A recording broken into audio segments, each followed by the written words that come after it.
This is Dr. Deming's red bead experiment. We use it at Hanford to illustrate the 5 core functions of ISMS, especially feedback.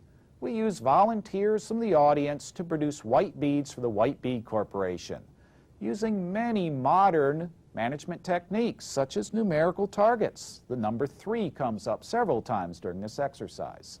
We have monetary incentives and accountability and tabulated reports made to the president of the company. We also demonstrate some statistics. Many tools get abused and used during this exercise. We hope you find this video useful as a safety meeting topic or perhaps as a train-the-trainer video for those who would like to lead their own red bead experiment. We hope you find this experience entertaining but also educational. Good morning. I'm Steve Prevett, your foreman. I'd like to welcome all you prospective employees as employees of the White Bead Production Corporation. We do have a new contract at Hanford to produce white beads for the Department of Energy. And as part of your orientation, I would like to introduce the president of the company, Mr. Stephen Byers. Welcome, candidates. We look forward to completing our screening process and selecting a number of workers. As the foreman has mentioned, we do have a new contract that calls for increased production. We need new workers. We have used our HR department to screen the candidates, and we are confident that we now have a pool of above-average workers only, which is very important, of course.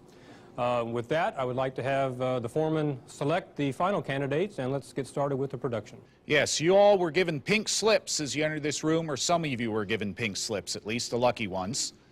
Our job postings are as follows. We need 6 willing workers. They must be willing to put forth best efforts. Continuity of your job is dependent upon your performance alone. Educational requirements are minimal, and experience in pouring beads is not necessary. Now, there should be 6 people out there with willing worker number 1, 2, 3, 4, 5, and 6 badges. One very excited willing worker there. Come on forth. There's got to be 5 other excited willing workers, so come on down. Line up right along here.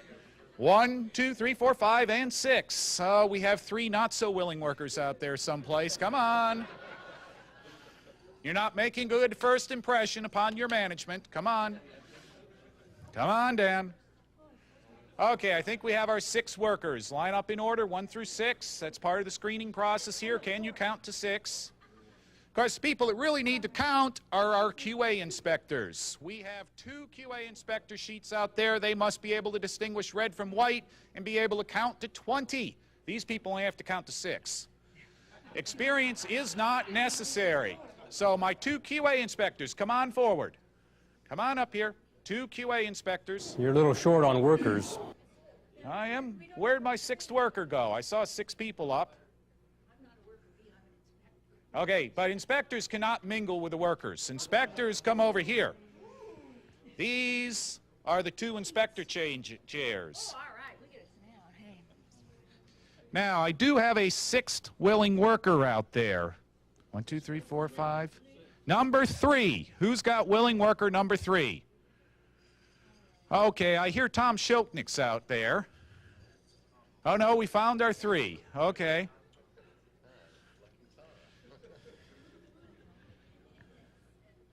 Willing worker number 3, take your spot in the 3rd place there. We're back on track here. Very good. Now, we have our QA department that came forward. We kept them separate from the workers because this is very important, and we don't want the workers to talk either because that decreases productivity. I will point out our increased productivity poster, and if you spend your time talking, you are decreasing productivity. Now, I should have an inspector general out there. Inspector General should have the same qualifications as inspectors, but must have a loud voice. Because you talk. Now, you come forth and stand behind your 2 inspectors. You should make sure that they are very ethical people, because the quality of our product depends upon our QA department. I need an accurate count of the beads that we produce. And, of course, to record that count, there should be a recorder out there. Somebody should have a pink slip that says recorder. Will the recorder please come forward and sit next to the view graph machine here? Very good, very qualified looking recorder. I'm sure you are good in addition and division, and you must be sharp. Sit right there. Here is your writing utensil. And here is payroll, because next thing we must do is record our payroll. We are going to have the willing workers state their first name and spell it, and then I will repeat it to you and you will record it on the sheet. Willing worker number 1, your first name. Kurt, C-U-R-T. Say that again. Kurt, C-U-R-T. C-U-R-T. Yes, now you may write it.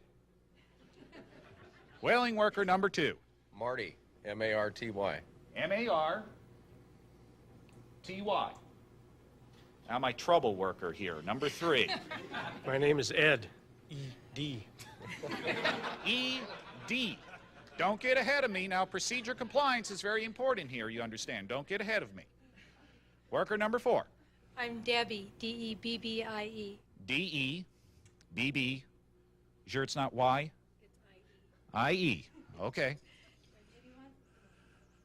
Willing worker number 5. Ken, K-E-N. K-E-N.